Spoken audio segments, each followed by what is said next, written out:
मुश्किल में कांग्रेस सरकार एक जगह और है, लेकिन वहां के मुख्यमंत्री को बुलाने के बजाय उनको भरोसा दिया जा रहा है। डीके शिव कुमार के मन में लड्डू फूटा, लेकिन वो फूटा ही रह गया। सिद्धारमैया के ऊपर बहुत गंभीर आरोप है। जो मैसूर अर्बन डेवलपमेंट अथॉरिटी का जो उनकी पत्नी के नाम प्लॉट है, जो कंपनसेशन गया है, उसमें जो गड़बड़ झाला है वो बड़ा गंभीर है। और विधानसभा में भाजपा ने जो प्रदर्शन किया वो बड़ा कमाल का था। फिर केस चलाने की अनुमति थी और अब हाईकोर्ट ने साफ साफ कह दिया केस तो चलेगा। अब आप ये सोचिए कि किस तरीके की संविधान की बातें होती। मैं दरअसल इसी पे लगता है हर्षवर्धन, सीबीआई को वहां पर नो एंट्री कर दी है। उन्होंने वापस ले लिया शायद, अब वापस ले लिया। पहले सीबीआई को आने की अनुमति दी, आज उनके जो है मंत्री ने कह दिया, पाटिल हैं एक मंत्री, उन्होंने कह दिया कि हम नहीं देंगे, क्योंकि सीबीआई जो है वो दुरुपयोग करती है और जो है दूसरी पॉलिटिकल पार्टियों का शोषण करती है।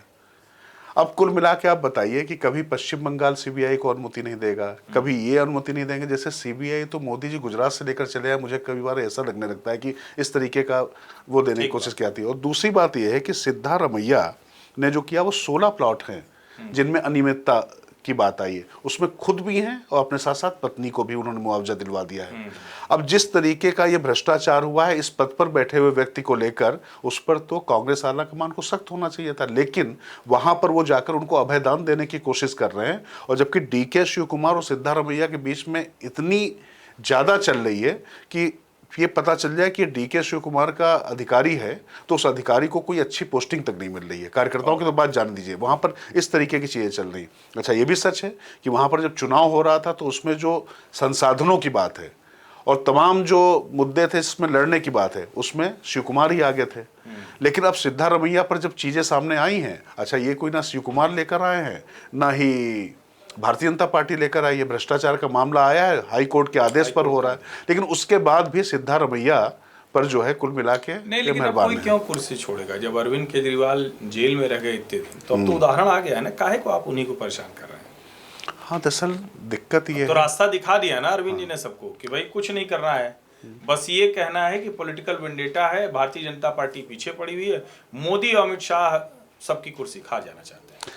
तो अब सवाल यह है कि वो हाई कोर्ट के जो जज साहब हैं वो भी मोदी जी ने नियुक्त किए होंगे, वो भी केंद्र सरकार ने नियुक्त किए होंगे। ये भी थोड़ा सा अभी थोड़े दिन में उनका भी बायोडाटा आता होगा, या तो इस तरीके की चीज़ें हो रही होंगी। एक चीज़ आप समझिए, जैसे एक था ना वो हम लोग पढ़ते थे लाइट ऑफ एशिया, तो ये लाइट ऑफ इंडिया जो नई तैयार हुई है ना दिल्ली में केजरीवाल के रूप में, राशिद इंजीनियर वहाँ पहुँच गए हैं, ये जेल से सरकार चलाने की सोच रहे हो। लेकिन फ़र्क है हर्षवर्धन, व्यवहारिक फ़र्क है।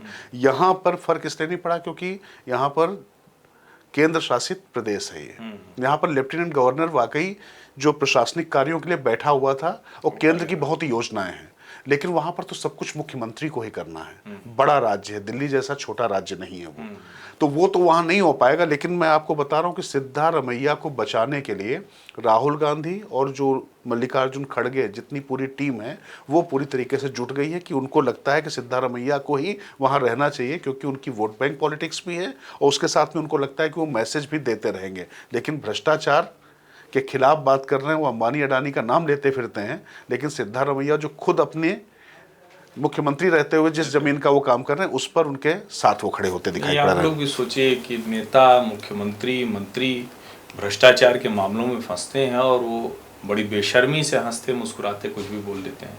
त्यागपत्र देने की तो अब कोई कल्पना भी नहीं कर सकता, वैसे नैतिकता तो अब रही नहीं। अरविंद केजरीवाल जिस तरह से अनैतिकता के नए कीर्तिमान स्थापित कर चुके हैं, उनको तो अब कोई सोचने की बात ही नहीं।